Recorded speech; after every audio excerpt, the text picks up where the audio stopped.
Et bonjour à tous, ravi de vous retrouver pour aujourd'hui. Je vais vous faire enfin la vidéo sur la présentation de la plateforme Kraken. Je vous ai fait Coinbase et Swissborg jusqu'à maintenant. N'hésitez pas à passer par les petits liens que j'ai mis dans la description de la vidéo pour Swissborg. Vous gagnerez un petit ticket à gratter allant de 1 à 100 euros pour 50 euros de dépôt. Et également regarder Coinbase pour savoir comment avoir des airdrops. On va passer tout de suite sur la description de la plateforme avec comment placer des ordres limites, des ordres TP pour prendre des profits, etc. Et ça commence maintenant.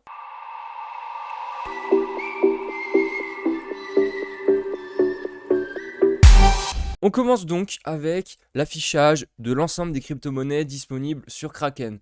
On peut voir qu'on a 124 assets. En fait, assets, c'est tout simplement les cryptos. Donc on a 124 cryptos qui sont disponibles sur Kraken. On peut changer l'affichage. Actuellement, on est en USD. On peut très bien se mettre en euros si on préfère avoir le prix en euros.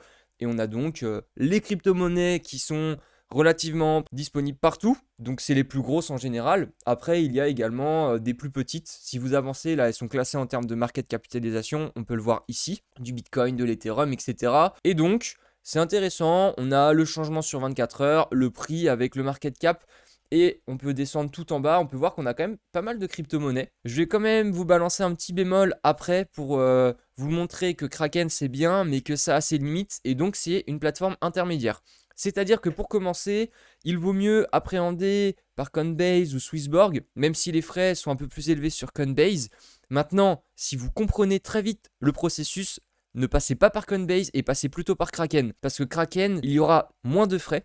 Vous avez 0,16% sur des ordres taker et 0,26% sur des ordres maker, il me semble. Alors que Coinbase, vous avez 1,50% de frais sur chaque ordre. Donc vous voyez quand même la différence, elle est énorme. On va donc passer maintenant à la partie la plus intéressante. Donc en cliquant sur My Account, vous allez arriver sur votre portefeuille. Vous avez souvent les informations générales sur les derniers tokens qui ont été listés. Donc là, vous avez votre portefeuille avec les différents cryptos. On a également les balances. Après, derrière ça, c'est un peu compliqué. C'est par rapport au trading, les marges disponibles, etc. On ne va pas aborder ce sujet-là tout de suite parce que ce sera... Enfin, je vais vous perdre, tout simplement. Donc, c'est vraiment pas l'intérêt. Maintenant, c'est juste pour vous de placer des ordres en limite. C'est-à-dire de placer des ordres au prix que vous voulez. Et ensuite, l'ordre est positionné. Une fois que le prix atteint justement ce niveau de prix, à ce moment-là, l'ordre est pris. Donc, vous avez le montant en Bitcoin ou autre. Et tant que cet ordre en fait n'est pas validé, il est toujours disponible. Là, on a donc les positions qui sont ouvertes avec les profits, loss. Ça, c'est encore en partie trading. Et comme je vous le disais, on a 0,16 et 0,26% de frais. Après, à partir de 50 000 dollars en trading volume, c'est-à-dire que lorsque vous faites plus de 50 000 dollars sur le mois en échange, eh bien, on passe à ce moment-là à 0,14 et 0,24% de frais. Et au fur et à mesure, en fait, les frais diminuent. Plus vous faites d'échange ou de vente de crypto, et bien plus le montant augmente ici, et donc vous avez de moins en moins de frais. Là ici, vous avez le montant des transactions avec la date, etc. Donc là, en fait, je vous ai créé un compte démo. Pourquoi? Parce que c'était plus simple pour moi de vous présenter un portefeuille vide avec l'ensemble des présentations quand on commence, plutôt que d'avoir un portefeuille rempli, c'était pas du tout l'intérêt du truc. Donc je vous ai fait un petit compte démo avec Trafalgar Law évidemment. On a le prix qui s'affiche du Bitcoin constamment ici. On peut rechercher en cliquant ici les différents marchés parce que on a l'USDT euro, BTC euro, etc. Et là on a vraiment tous les marchés. C'est-à-dire que quand vous voulez du Bitcoin, donc vous cliquez sur Bitcoin et là on a toutes les paires du Bitcoin. Parce que le Bitcoin peut se trader dans plein d'autres crypto-monnaies. Il n'y a pas que la paire BTC USDT qui est le stablecoin ou BTC euro. On peut l'échanger contre l'Ethereum, contre du Litecoin, contre du XRP, etc. Et donc, Kraken propose ces différentes paires en fonction des différentes monnaies. Donc là, on a toutes les paires USDT. Et c'est là le point négatif où j'en viens, c'est que toutes les paires ne sont pas en USDT comme sur Binance par exemple. C'est-à-dire qu'il faut bien choisir ses paires si vous voulez un jour retourner en stablecoin. Au lieu de passer par Bitcoin, puis ensuite repasser en stablecoin, si vous voulez directement passer par des stables, et bien en fait, il faut regarder ces paires-là. Un exemple très simple, admettons, on recherche, je sais pas, quelle crypto-monnaie par exemple. Allez, on va dire Kusama. Kusama, on va le rechercher, d'accord? Donc là, on a Kusama. Et là, on peut voir toutes les paires de Kusama. Et étonnamment, on n'a pas Kusama USDT. Donc comment est-ce qu'on fait dans ce cas-là? C'est-à-dire qu'il faut faire une paire Kusama BTC pour avoir du Bitcoin. Et ensuite, en passant par du Bitcoin, et bien à ce moment-là, on a du BTC contre de l'USDT. Et donc, vous retournez en stablecoin. Vous comprenez le principe, c'est qu'il faut passer par du Bitcoin pour ensuite repasser en stablecoin. Donc c'est un peu casse-pied. sur certaines plateformes comme Binance, on peut faire directement l'échange de la crypto-monnaie vers de l'USDT. Maintenant, pourquoi Kraken? Parce que les frais sont relativement faibles et il y a également un point important, c'est ce qu'on appelle le stacking. C'est-à-dire que vous pouvez avoir du rendement sur vos crypto-monnaies, j'en viens juste après. On continue d'avancer sur le site, donc en cliquant sur Trade, on peut voir le schéma basique d'un trade, donc c'est-à-dire de placer un ordre limite. Dans notre cas, que ce soit un ordre de vente ou d'achat, donc buy, sell en anglais, on rentre donc le volume en BTC ou en euros, peu importe. C'est vous qui choisissez. Ensuite, vous mettez donc le prix auquel vous voulez l'acheter. Donc, admettons, moi je veux, je ne sais pas combien de BTC à 35 770 €. Je rentre le total, le montant total en fait que je veux investir. Admettons, j'ai 100 €, donc je veux placer 100 €. Je place un ordre limite à 35 770. Mon ordre va s'effectuer. Vous attendez que le prix atteigne 35 770 €. Si le prix continue de monter et que l'ordre n'est pas pris, c'est pas grave, vous pouvez attendre. Il n'y a aucun problème. Il n'y a pas de limite dans le temps. Ensuite, si le BTC redescend, quand vous atteindrez la somme de 35 770, votre ordre sera exécuté et vous recevrez ce montant en Bitcoin. Et ça passe pour toutes les paires. Et comme je le disais, on sélectionne ici sur la petite loupe là, les différents marchés, on clique sur Trade et on arrive sur ce truc-là pour effectuer un ordre d'achat ou de vente. Donc là, c'est dans le cas où on veut faire un nouvel ordre. Après, on a la partie Advanced. En fait, là, c'est un peu plus compliqué. C'est-à-dire qu'on peut commencer à faire du trading. On peut voir ici qu'on a les leviers. C'est vrai que le trading, on va le réserver pour du professionnel. Donc, je ne vais pas forcément aborder cette partie, même si vous pouvez le faire. Donc, dans le cas où vous voulez lancer un trade, vous balancez ici tout simplement le levier que vous voulez. Donc, x2, x3, x4, ça augmente de x2, x3, x4 votre montant investi. Mais en même temps, vous êtes liquidé 2 fois plus vite ou 3 fois plus vite. Vous mettez ensuite donc le volume. Si vous ne connaissez pas le volume, comme je vous l'ai dit, vous avez tout simplement à renseigner le total et ça se remplira automatiquement. C'est magique quand même, parce que mine de rien, sur le Bitcoin, vous savez pas des fois combien de Satoshi vous voulez précisément. Mais vous avez une somme en euros, et bien vous rentrez la somme en euros. On a donc le prix limit price. Et après derrière, on peut changer. C'est-à-dire que on met un ordre d'achat, de vente. On peut exprimer justement si c'est good until cancelled, c'est-à-dire que l'ordre est disponible jusqu'à temps qu'il soit effectué, ou alors, justement, on se dit, bah non, en fait, je veux mettre une date, et tant que l'ordre n'est pas pris jusqu'à cette date, on le laisse, mais si, à cette date-là, pour je ne sais quelle raison, vous vous dites, bah là c'est mort, de toute façon, l'ordre il ne passera pas, eh bien, l'ordre va expirer. Comme on est sur une partie advanced, je vous le disais, on peut avoir différents types d'ordres. Et là, on a les différents types d'ordres. Un stop loss, un take profit, un stop loss limit, take profit limit. Donc là, en fait, le stop loss, c'est tout simplement lorsque vous voulez mettre un ordre de vente à un certain prix, mais c'est juste pour vous protéger. Je m'explique. Dans le cas où on a des grosses volatilités, admettons, vous vous dites, ok, donc là, on sent que c'est un peu tendu le marché. Si on commence à aller plus bas que 35 000 €, à ce moment-là, l'ordre de vente est effectué. Mais tant qu'on n'atteint pas les 35 000 €, eh bien, l'ordre n'est pas effectué. C'est un peu la même chose qu'un ordre limite, sauf que c'est utilisé pour le trading. Après, on a le stop loss limite. C'est tout simplement ce qui vous permet d'avoir cette petite marge pour être sûr que votre ordre soit effectué. Je m'explique. Lorsqu'il y a énormément de volatilité, votre ordre, il peut très bien ne pas passer à 35 000.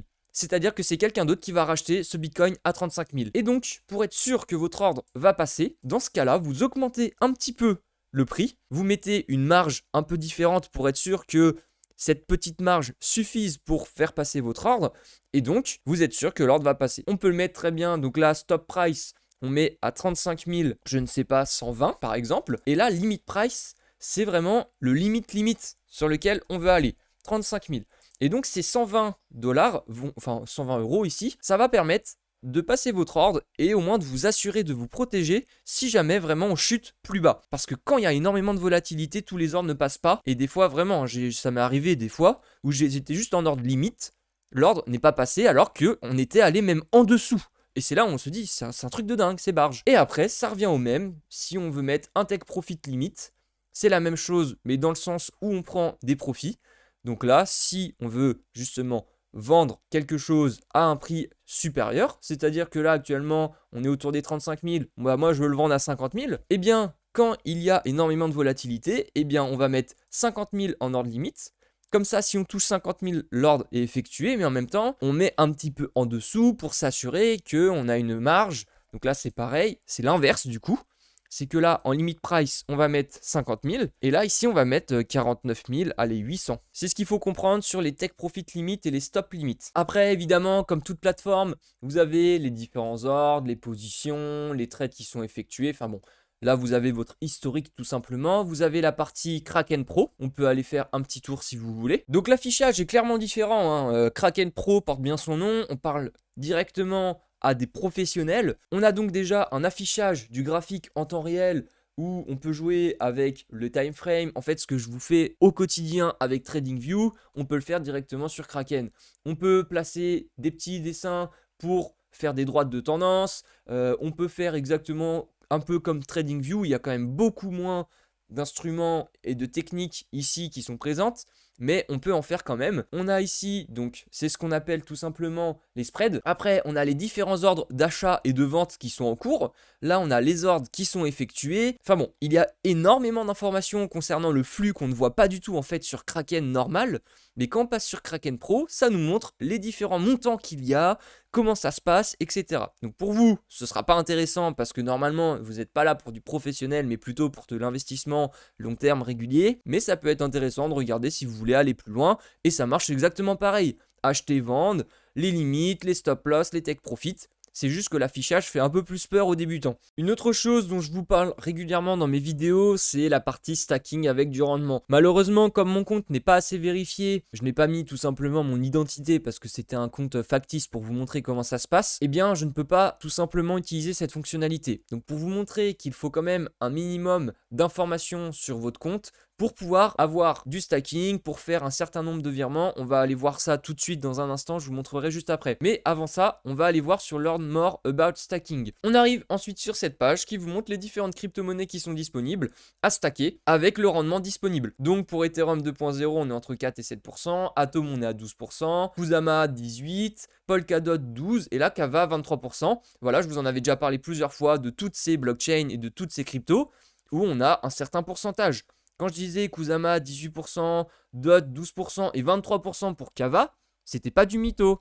C'était une réalité. Vous pouvez avoir 23% de rendement annuel sur certaines crypto-monnaies. Vous les mettez sur le fond sur Kraken et donc vous avez un rendement. Évidemment, on va vous parler de sécurité. Et il y en a qui vont vous dire non, faut pas les mettre en stacking, c'est pas bien, si la plateforme se fait hacker, etc. Oui, très bien. Maintenant, aujourd'hui, honnêtement, les plateformes comme Kraken gère des milliards, elles ont même plus d'argent que certaines banques et elles attribuent des fonds associés si jamais il y a un hack comme justement Crypto.com l'a fait. Il a remboursé tous ses utilisateurs suite à son hack. Binance a dédié un fonds de plus de 1 milliard de dollars pour rembourser les utilisateurs. Toutes les plateformes sont en train de se prémunir et de prévoir s'il y a un hack pour rembourser les utilisateurs. Donc ne vous en faites pas par rapport à ça. Pour le stacking, c'est toujours intéressant. Maintenant, il faut quand même dire les choses. Les influenceurs vont vous dire qu'ils n'utilisent pas le stacking, qu'effectivement c'est dangereux, il y a un risque de hack. Mais ils le font tous. Il ne faut pas être trop con non plus.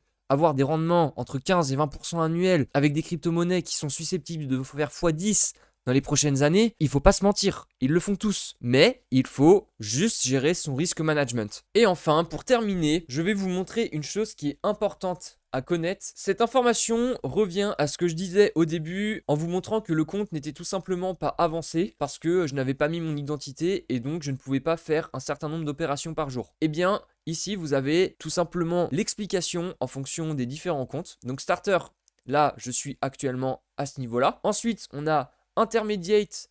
Donc là, ici, il faut rentrer sa carte d'identité pour prouver aux plateformes en fait que vous êtes une personne. Ce n'est pas du tout dans l'optique de vous fliquer ou de justement référencer vos transactions, pas du tout. C'est plutôt pour savoir qui vous êtes parce qu'ils n'autorisent pas les bots. Ensuite, on peut voir également le montant qui varie en fonction des différents comptes. Donc vous irez jusqu'à intermédiaire, hein. Je ne pense pas que vous irez jusqu'au pro.